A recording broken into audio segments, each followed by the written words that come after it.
Minhas amigas e meus amigos, muito boa noite. Ou boa tarde ainda, né? É porque o tempo está escuro lá fora, né? A gente já pensa que já está de noite já. Às vezes as pessoas chegam assim para mim, Sócrates, eu estou sentindo uma dor aqui. Será que isso é coisa assim espiritual? Eu falo, claro que é. Aí a pessoa fala, mas peraí, Sócrates, para vocês espíritas, tudo é coisa espiritual, né? Eu falo, tudo bem, já perdoando um certo preconceito, né, na conversa desses amigos, eu já digo assim, olha, eu não estou querendo dizer que tudo é coisa de obsessão, né? Eu estou querendo dizer que tudo é espiritual, porque nem todas as dores, nem todos os sofrimentos que estamos tendo aqui, aliás, eu diria a grande maioria, não tem a ver com obsessão, que é o fato, né, de um espírito desencarnado, na maioria das vezes desencarnado, querer atrapalhar a vida do sujeito encarnado, tendo razão ou não, né? Mas eu digo tudo é problema do espírito. Porque na verdade, nós somos espíritos, né? Quem sofre é o espírito. Então, por exemplo, se você tiver uma dor no pé, né? Quem está sofrendo aquela dor é o seu corpo biológico ou é o espírito? É o espírito, né? Eu não sei se vocês já ouviram falar, eu já vi algumas reportagens, eu sempre que vejo isso eu acho interessante. Existe uma doença que as pessoas elas param de sentir dor, né? Dor física mesmo. E é uma doença extremamente perigosa. Por que é perigosa? Porque a dor é um aviso para o organismo de que algo não vai bem no organismo. Então, essa pessoa, quando ela para de sentir a dor, o que que acarreta? Ela pode, por exemplo, se quebrar toda, quebrar todos os ossos, com isso ferir alguns órgãos vitais, né? Então, é um grande perigo pessoas que passam por essa doença e não sentem dor. Obviamente, esse tipo de doença, ela está anestesiando não o espírito em si, mas uma parte do cérebro que transmite dor. Então, a dor física, por exemplo, a dor biológica, ela é um instrumento para o organismo de que algo não vai bem, né? Isso o espírito interpreta como um sofrimento, como algo a se cuidar, né? Então, tudo é problema do espírito. Ah, mas tem coisas, Sócrates, que é um acontecimento orgânico. Aquela pessoa está passando por um problema mesmo, está comprovado, é orgânico.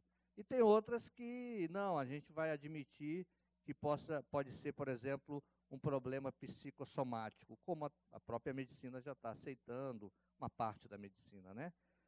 Os menos céticos, que isso realmente aconteça e tal, né? Então, esse problema orgânico em si, é problema do espírito? É, porque tudo é problema do espírito, né? Pode ser orgânico, obviamente, é orgânico, porque essa veste que nós estamos a utilizar é uma veste orgânica, né? E aí a gente já começa a entrar, sobretudo, no mérito que eu quero chegar, que o nosso corpo físico é uma veste, é um instrumento, né? Um instrumento a benefício do espírito. Se algo não vai bem com o instrumento, é um problema do espírito. Por exemplo, se eu estiver dirigindo um carro, né? Imagina, eu saio daqui, estou dirigindo o meu carro, e aí ele começa a pifar a bateria, né? Eu fico no meio da rua, eu vou chegar para o carro, eu vou deixar o meu carro no meio da rua, porque o problema é do carro, não é meu, né? Não, o problema de você deixar um carro no meio da rua é seu, né? Não é do equipamento. Uma dor, um sofrimento, uma doença minha, é um problema meu, não é do corpo, né? O corpo, ele é o nosso instrumento. Vamos conversar mais sobre isso, porque às vezes é difícil da gente entender, e às vezes as pessoas que entendem é difícil de aceitar, né? Porque são duas coisas diferentes. Uma coisa é você entender, né? Outra coisa é você aceitar, né? Só que a lógica está até interessante, mas não aceito muito isso não que você está dizendo, né? Vamos por um outro paradigma, né? Nós somos espíritos e vamos reencarnar. Como é que nós reencarnamos aqui, né? Nós reencarnamos utilizando principalmente um modelo organizador biológico. O que é esse modelo organizador biológico? Ele é popularmente conhecido dentro da comunidade espírita como perispírito, né? O perispírito, uma das funções do perispírito é ser um modelo organizador biológico, uma matriz para que a gente possa utilizar o nosso corpo físico aqui quando estamos no plano material. Esse corpo, né, esse modelo biológico, ele é o mesmo corpo etéreo que nós utilizamos quando estamos desencarnados, né? Etéreo entre aspas, porque quando nós estamos desencarnados, ele é bem objetivo, é sólido, né? Ele é etéreo porque quando nós estamos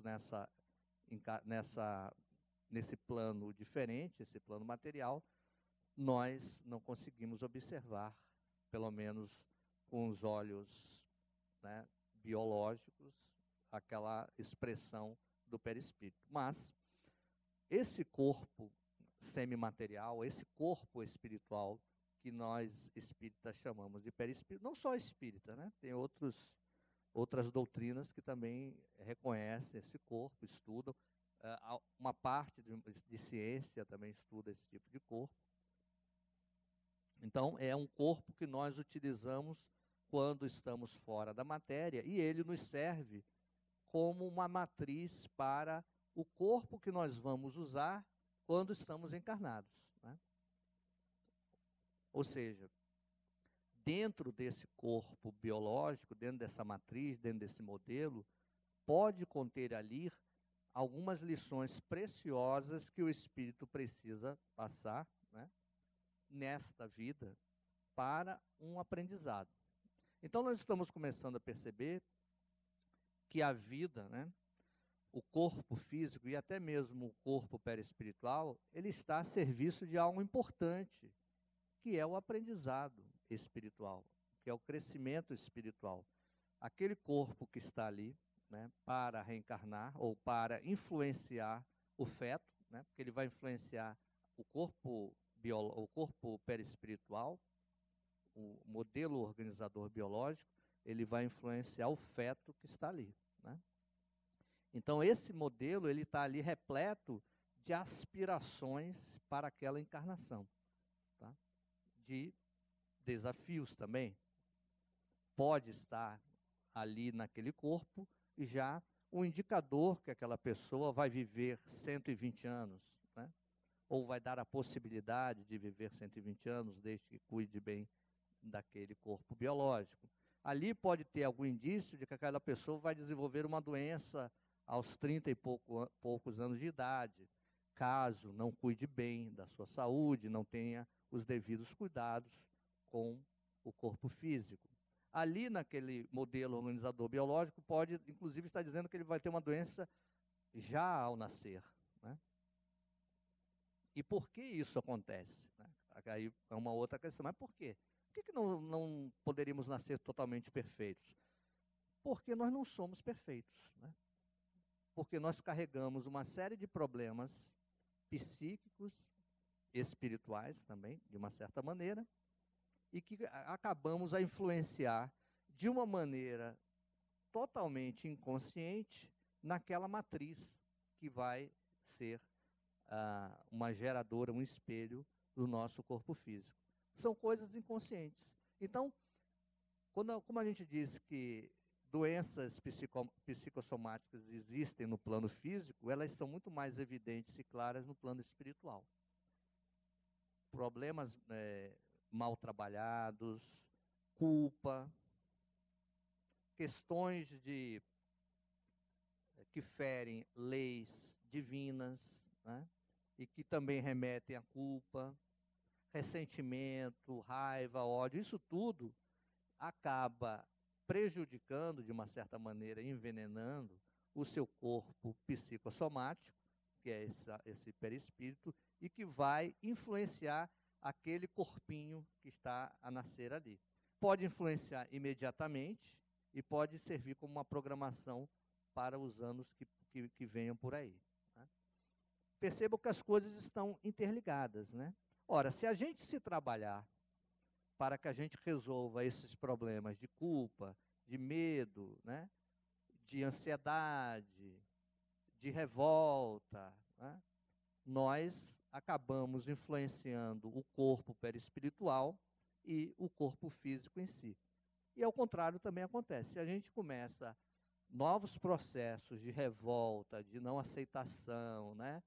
E acabamos contaminando o corpo perispiritual e o corpo físico em si. Existe também o contrário. Por exemplo, vocês podem até, alguns mais conhecedores, estudiosos da doutrina, podem dizer, mas Sócrates, a gente sabe que às vezes um acidente no plano físico pode gerar um problema no corpo perispiritual, né? Então o sujeito, quando desencarna, por exemplo, digamos que o sujeito desencarnou com uma facada né, na cabeça, lá ele, né? Lá ele. Aí, digamos que o sujeito desencarnou com uma facada na cabeça. E aí no plano espiritual ele ainda sente isso ali, do ponto de vista do perispírito, e quando reencarna, às vezes vem com uma marca de nascença, né? Um problema de uma encarnação anterior. Isso pode acontecer também, né? Um problema no corpo físico, biológico, influenciando o corpo perispiritual. Mas influencia se a pessoa cristaliza aquele momento, aquela situação, não aceita aquilo ali, né? E transfere um ferimento do corpo físico para o corpo perispiritual. Eles estão interligados, mas quem manda no outro é o espírito, primeiro, perispírito e corpo físico. Né? Então a cura mental e a cura física, né, ela passa por por essas etapas, por esse entendimento. Né?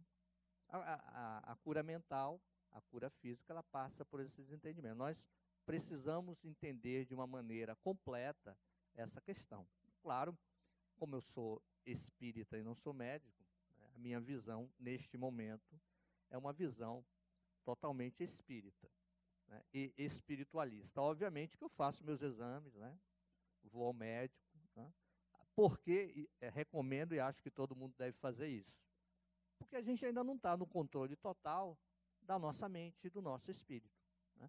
Quando estivermos no controle total da nossa mente e do nosso espírito, provavelmente a gente não vai mais precisar de médicos no plano físico. Né? Da mesma maneira que quando a gente estiver evoluído moralmente, a gente não vai mais precisar de advogado. Né? Então perceba que vai ter um monte de gente desempregado no futuro, quando formos espíritos mais perfeitos. Mas ainda não é o que acontece.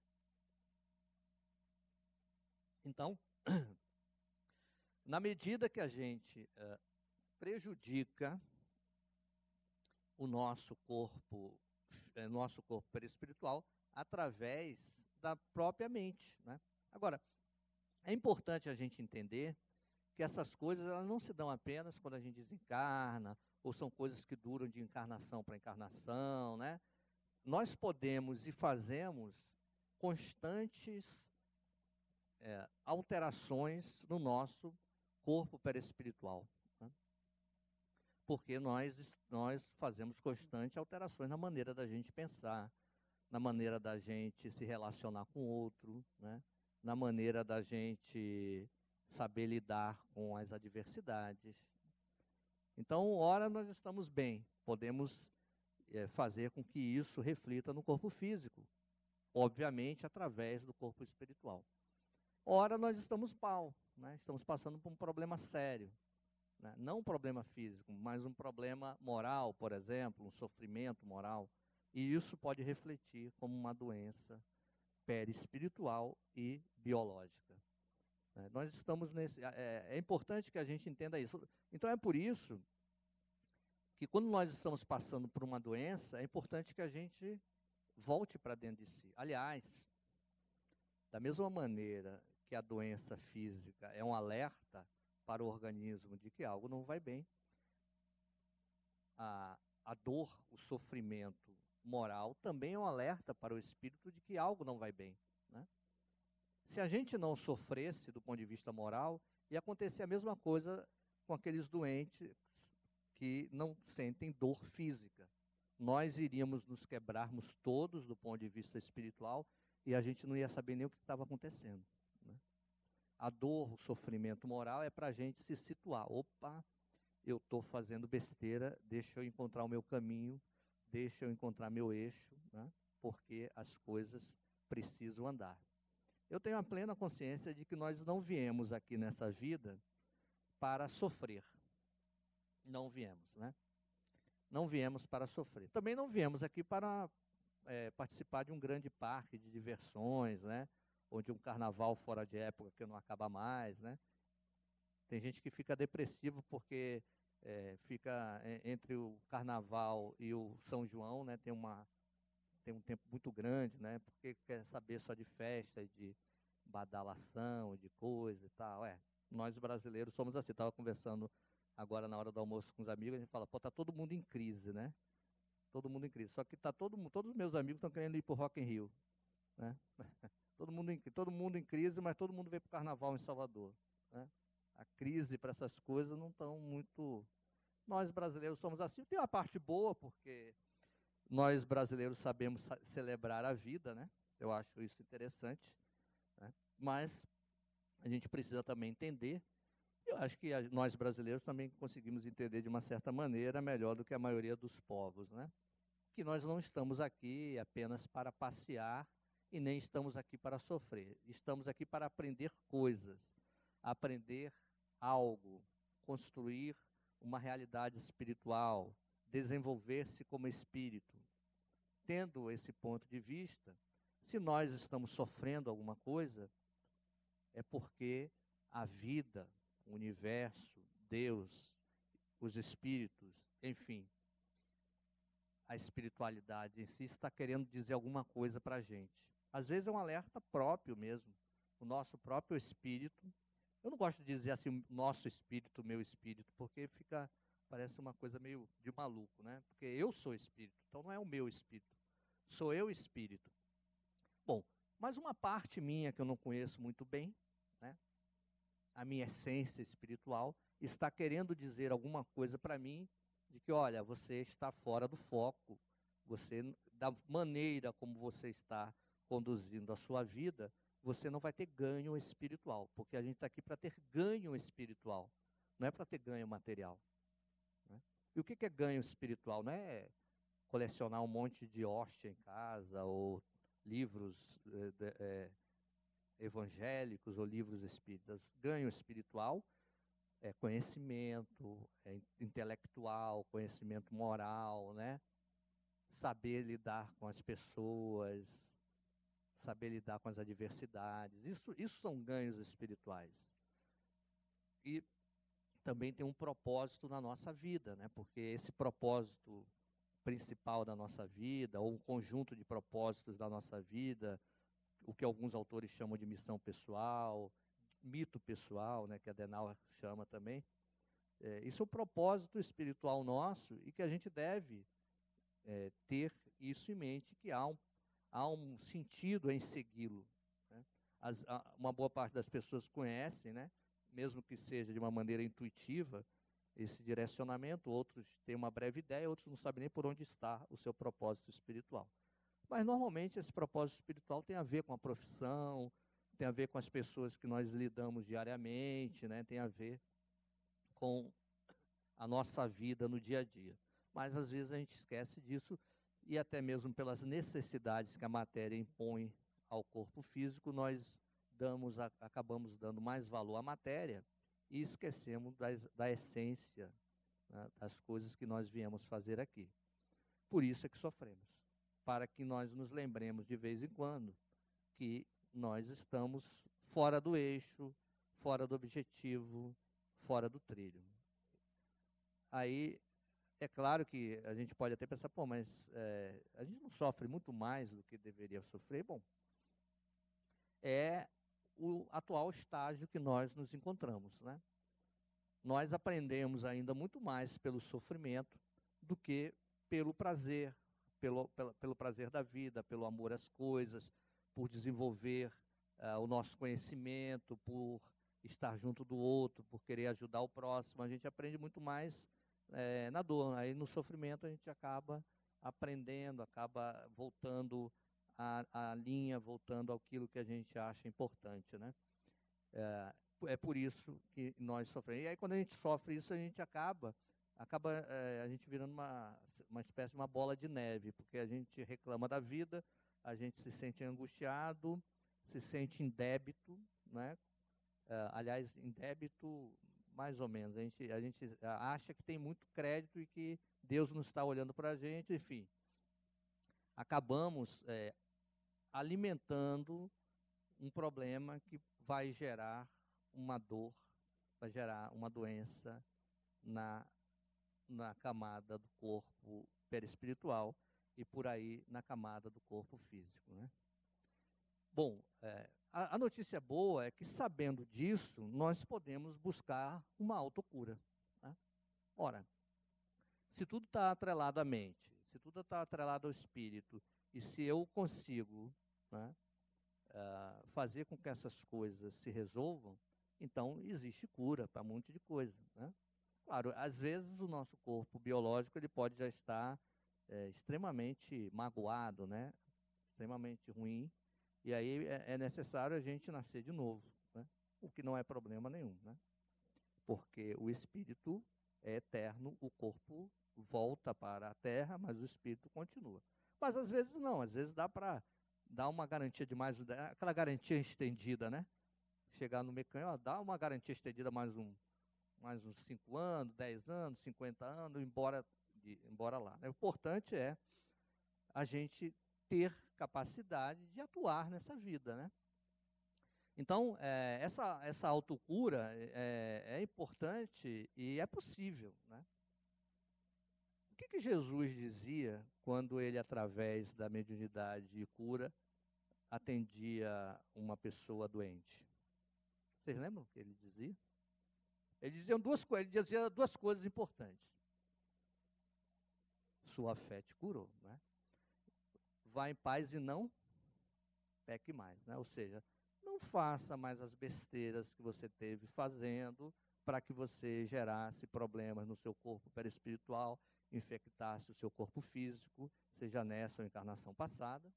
Esse é um ponto.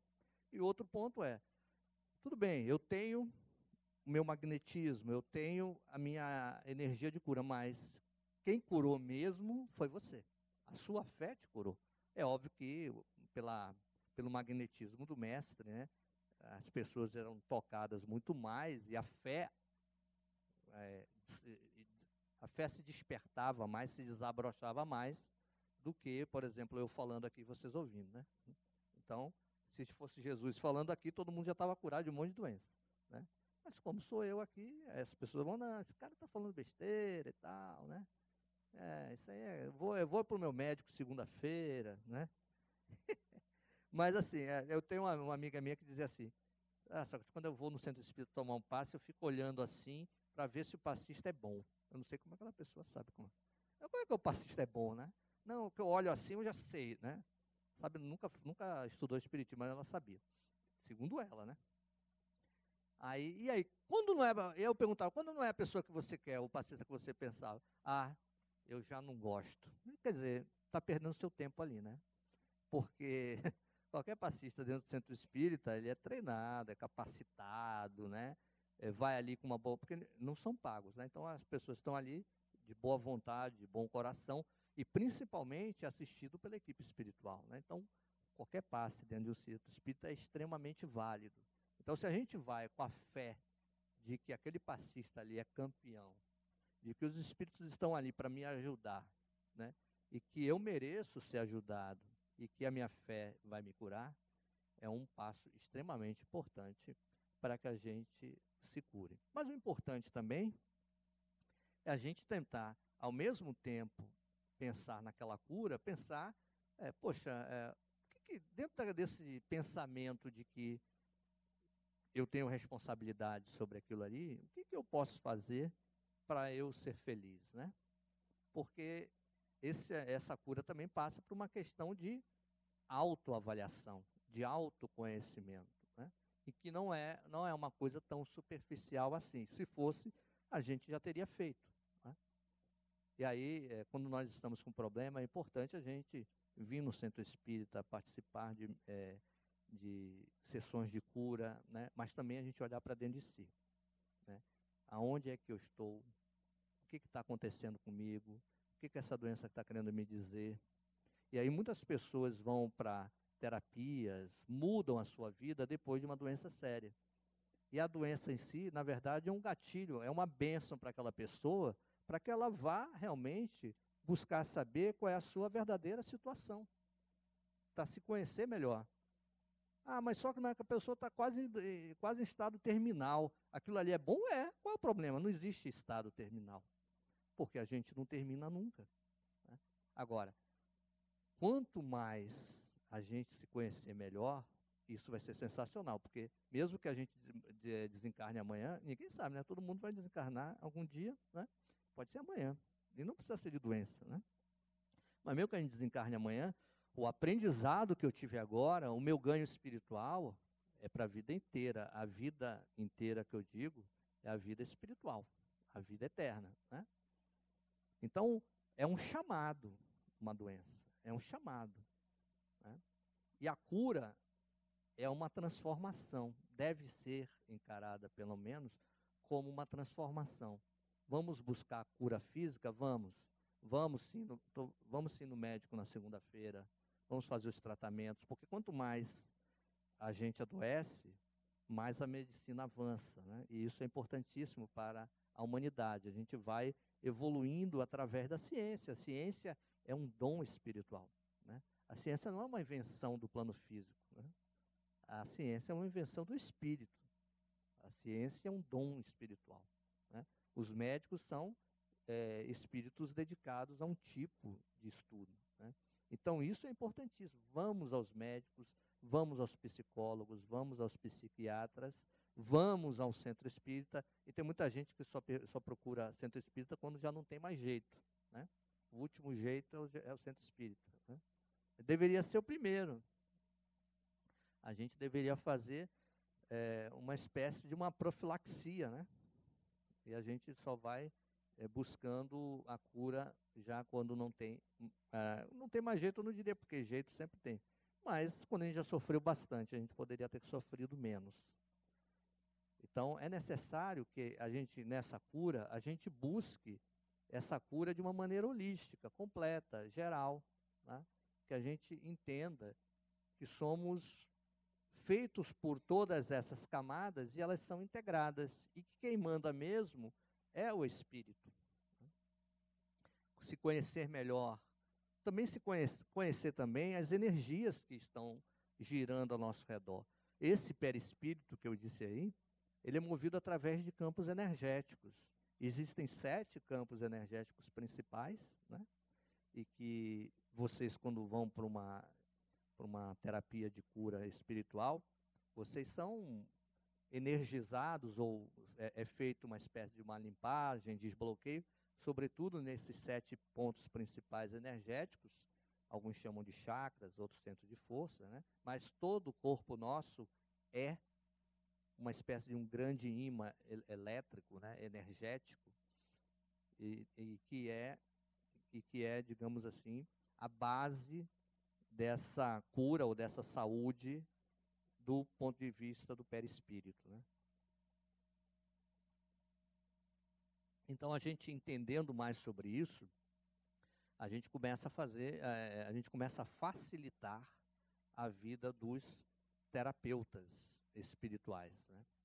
A gente começa e até mesmo fazer uma espécie de uma autoenergização, né? Da mesma forma que os médicos dizem que cada vez mais é a atitude dos pacientes que ajuda na sua cura ou prevenir doenças, né? Também a gente buscando entender como se dá a questão das energias dentro do nosso corpo perispiritual, a gente também pode facilitar muito a nossa cura ou prevenir doenças, né? Coisas do tipo meditação, né? Yoga, isso ajuda muito tanto a prevenir quanto a tratar as doenças. A mentalização das coisas positivas. Então, estudar o espiritismo, estudar coisas bem voltadas para doenças psicossomáticas, estudar as questões dos campos energéticos, também ajuda muito a gente a prevenir e também a trabalhar alguma doença que porventura venha a ter, né? A prática espírita é fantástica por causa disso. Então, às vezes, nós estamos participando de grupos que dão passes, né? Como passistas, e quando chega uma doença, a gente pode aproveitar aquilo ali. Poxa, eu sei o que está passando comigo, eu posso buscar uma autocura em mim, né? Eu normalmente, eu medito praticamente todo dia, né? E umas 2 ou 3 vezes por semana eu faço uma autoenergização. Além dos passes que eu já recebo nos centros espíritas normalmente, eu faço uma autoenergização, que é um entendimento de cada centro de força desse, imaginando o desbloqueio, né, através de processos mentais. Então é importante que a gente tenha esse tipo de entendimento e de cuidado, né? E outra coisa importante também é a gente entender que os bons espíritos estão aqui para ajudar a gente, né? Às vezes tem médiums. Médios é aquele sujeito, não sei se vocês já conhecem médium. Médium é aquele sujeito meio atrapalhado, que estão com um pé no plano físico e um pé no plano espiritual, né? E aí tem alguns médicos que chegam assim para mim: pô, Sócrates, eu não quero trabalhar nesse negócio de mediunidade, eu não quero trabalhar minha mediunidade. Aí eu digo: pô, por que você não quer trabalhar? Pô, eu vou ver coisa ruim, né? Mas que coisa ruim? A torcida do Flamengo, alguma coisa assim? Não, Sócrates, espírito feio, né? Ruim e tal. Então, assim, as pessoas acham que mediunidade é só ver espírito, sei lá, atrapalhado também, né? Não. A mediunidade é uma faculdade que a gente pode se ligar aos espíritos que a gente buscar sintonia, né? Então, quando a gente busca sintonia com os bons espíritos, com espíritos que trabalham em cura, né, com os espíritos que trabalham nessa área da saúde, isso ajuda muito também a nossa cura, esse nosso caminhar pela cura. Eu diria que esse nosso trilhar pela cura, né, é algo importante para o espírito, porque, como eu disse antes, é um momento de grande reflexão, né?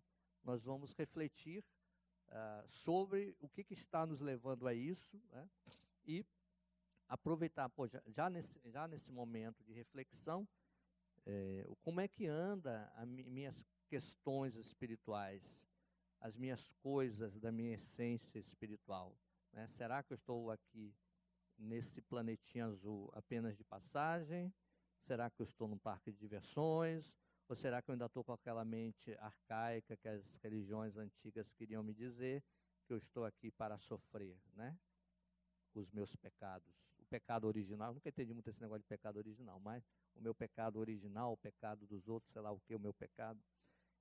Então, assim, quando a gente começa a fazer esse tipo de reflexão, a gente começa a perceber que nós podemos ser os donos da nossa vida. Eu não vou dizer que já temos a capacidade de escolher, vou ficar sem doença ou vou ficar com doença, né? Até mesmo porque, em função do nosso nível evolutivo, né, e do plano biológico que nós estamos, essa máquina biológica que está aqui, ela um dia vai desgastar até um certo ponto, e nós vamos desencarnar. Maravilha, né? Porque a gente volta para o plano espiritual, fazemos um novo planejamento reencarnatório, deixamos de lado as nossas questões, ou então nós trabalhamos as questões que a gente não conseguiu trabalhar, cuidamos daquelas questões, das mágoas, das culpas, das dores, né? e buscamos renascer de novo, num novo corpo, para sermos mais felizes. A ideia que o universo tem para a gente, o plano que o universo tem para a gente, é um plano de felicidade, não é de tristeza, né? O plano que o universo tem para a gente é um plano de amor, não é de dor. Então, o universo está sempre convidando a gente a estarmos harmonizados com esse plano. Vamos fazer as orações devidas e entrar no clima espiritual junto com os bons espíritos para que a gente esteja sempre nesse plano, né? Porque aí a doença, um sofrimento aqui e outro lá, vai ser uma espécie de uma pedra no caminho. Poxa, eu imagino, eu vou participar aí de, sei lá, de um passeio na belíssima Chapada Diamantina, né? Vou entrar em grutas belíssimas, vou mergulhar em rios muito lindos e tal. Aí daqui a pouco eu estou andando lá e eu piso numa pedrinha, que dói meu pé. Aí eu vou sentar, ficar chorando e maldizendo Deus, os espíritos, porque eu pisei numa pedra, ou eu vou passar, sei lá, passo um gelol e continuo a minha caminhada dentro daquela aventura, né? Então, vamos buscar fazer essa reflexão. Nós estamos aqui participando de uma aventura. Não é só uma aventura humana, é uma aventura espiritual. Ora, nós vamos pisar numas pedrinhas aqui, ora ali, mas vamos olhar para ela apenas como um aviso. Talvez estejamos chegando mais perto de um precipício, talvez estejamos indo rápido demais, ou talvez lentos demais. Vamos ajustar essa nossa caminhada e continuar essa belíssima aventura espiritual. Eu desejo a todos vocês muita saúde física, mental, perispiritual e espiritual. Muito obrigado.